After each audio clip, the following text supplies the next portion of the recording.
तो चलिए हमारी वीडियो स्टार्ट हो चुकी है और हम करने वाले हैं शुरुआत क्लास 9th का बहुत ही तगड़े से। ये क्लास 9th की प्रश्नावली 1.1 क्या है? प्रश्नावली 1.1 ये भाई ये एक बार से बताओ आप प्रश्नावली 1.1 की पहली सवाल को आप देखो क्या है। मैं तो देख रहा हूँ कि प्रश्नावली 1.1 की पहली सवाल क्या है।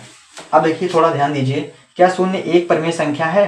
क्या इसे आप p बटे क्यू के रूप में लिख सकते हैं जहाँ p और q पूर्णांक और q डज नॉट इक्वल 0? बताइए क्या होता है। क्या 0 एक परिमेय संख्या है? क्या परिमेय संख्या है? ये परिमेय है कि नहीं है? बताओ ये परिमेय है कि नहीं है? 0 तो आप कैसे डिफाइन करोगे कि परिमेय है कि नहीं है यार।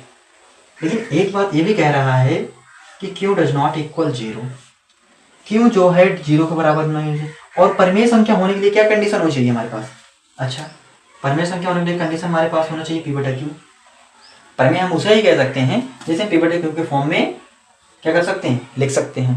ठीक, तो 0 को परिमेय कहें कि ना कहें, लेकिन ये एक बात याद रखो 0 क्या है?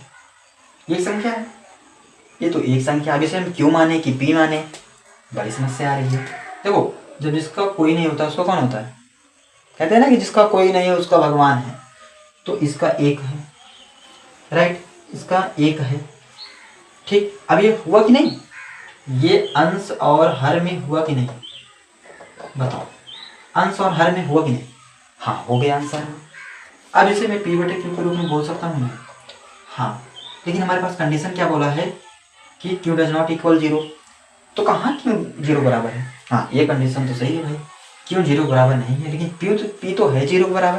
लेकिन ऐसा तो कहा ही नहीं गया है कि p 0 के बराबर होनी चाहिए। हाँ यार ऐसा तो कहा भी नहीं गया है। तो इसलिए हम कह सकते हैं कि हाँ क्या 0 एक परिमेय संख्या है। क्या है? परिमेय संख्या है। That's it. अब समझ में आया? आए नहीं समझ में? बताओ जल्दी।